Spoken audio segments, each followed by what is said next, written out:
You see, what lies behind you is your past, and that is your history.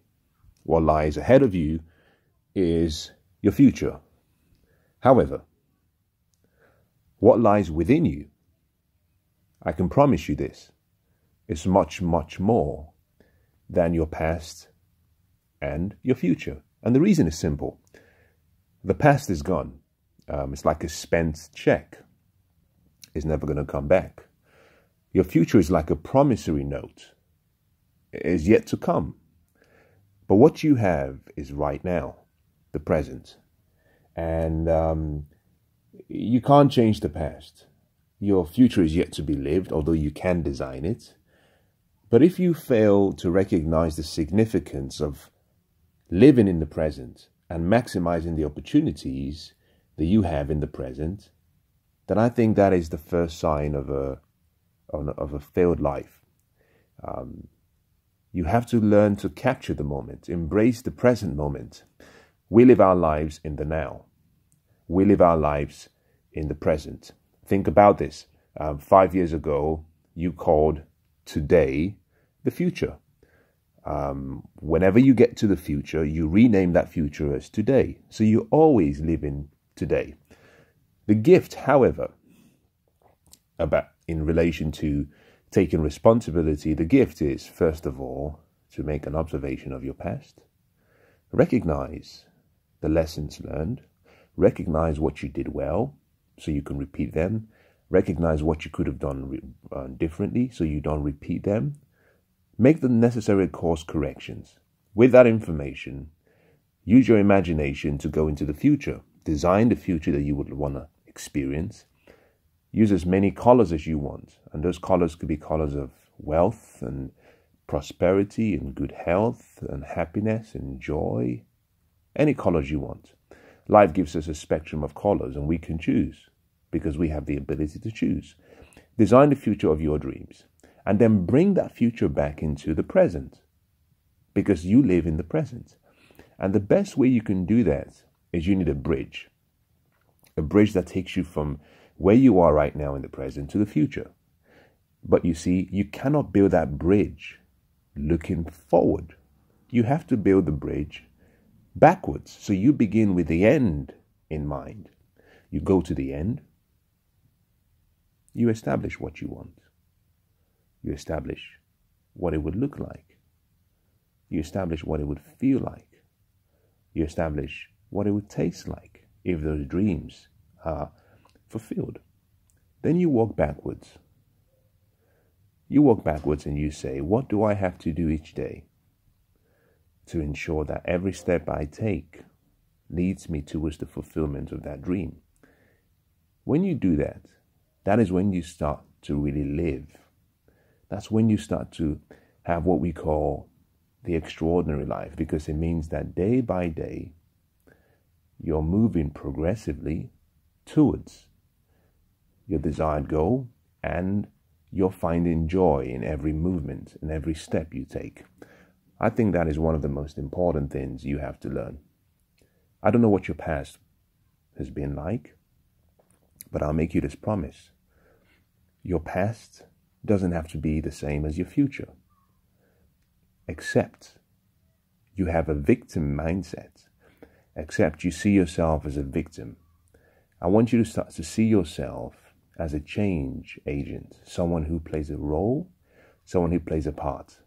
You see, in your life, you are the lowest common denominator. Nothing happens in your world without your participation. And I would just encourage you, whatever you may be going through, I would encourage you to play more of an active role. Make a decision and say that I will begin right now, not tomorrow, right now, to make changes that can lead me in the direction of my dreams. For many people, there is often a little bit of a concern in relation to uncertainty, in relation to perhaps difficulties, in relation to maybe the experiences they've had, and perhaps in so many cases it hasn't been successful. I want to leave this with you as I bring this to a very quick conclusion. There is a time for everything under the sun. For every time there is a season to sow and a season to reap, a time to be born and a time to die. And if you understand life, one of the things you find out very quickly is that life is predictable because the laws through which life operates are known and are predictable. And if you understand how life works, then you recognize that one of the most important and most simple principles of life is the principle of a seed and the principles of the seasons. And it simply says that every season ends and a new season begins.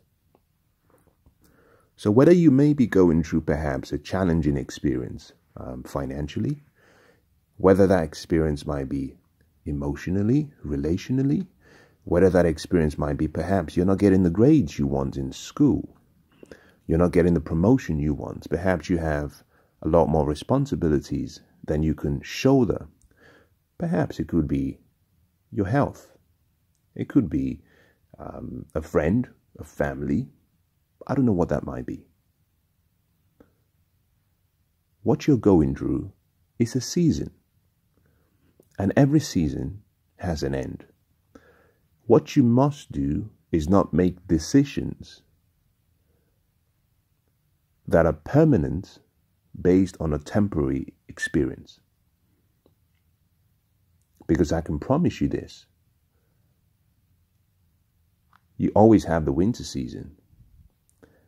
But right after winter, you have a much better season. You have a season of spring.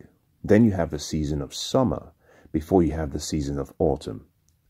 And for many people, when the winter season comes, we do one of many things. We give up. Or we look to the past and we stay in the past and we keep reliving the past because perhaps it's not as painful as the present. But I would encourage you to apply a principle that is used by what we call ants. Ants have a very unique philosophy about life. The great writer says, go to the ant and study the ant for wisdom and see how the ant gathers food in the summer in preparation for the winter. Why? Because the ant recognizes, although the season is summer, yes, it's beautiful, the grass is green, the season will not last. And the next season after this will be one that will be painful and could be long. So the ant makes preparation.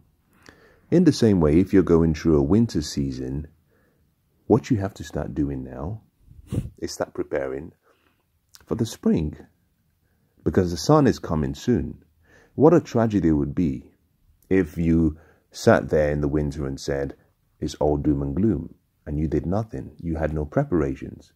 And then spring comes, but you still don't have what you need to actually enjoy the harvests, to enjoy the beautiful part of the changing season. So this is what a lot of people try to do, and those who are a little bit wiser than others, is they prepare and they plan and they strategize and they wait. I'll give you a good example. I'll segue a little bit and move off general philosophy. Anyone who understands investing recognizes that you're always going to have cycles. You're going to have what we call a bear market and what we call a bull market. Sometimes the market will be down and sometimes the market will be up. Whenever the market is down, that's when you have a lot of pessimism in the market. But those who are contrarian investors and those who are value investors and those who are intelligent investors recognize that the best buying opportunities is when the market is down. So they wait patiently for that cycle to come. When everyone is panicking and everyone has lost optimism and everyone is retreating, the intelligent investors become very aggressive. On the other hand, during the up market and the up cycle, when there's optimism and everyone is excited and everyone is jumping on the bandwagon, which normally represents the worst time to get into the market, the intelligent investor takes a step back and says, I'm going to wait. This is a cycle that would exhaust itself, and it's not for me. So, in every market, there's a promise, and that promise is you're going to have cycles, an up cycle and a down cycle. But in every cycle, whether it's a down cycle or an up cycle, it eventually exhausts itself.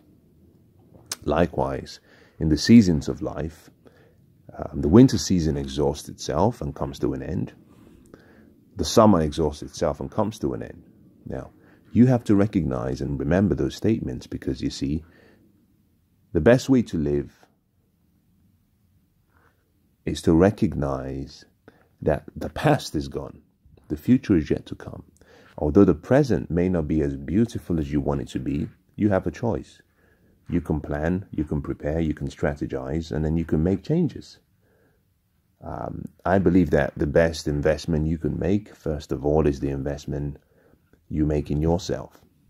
I believe, secondly, the best investment you make after that is the decision to invest one day in another day.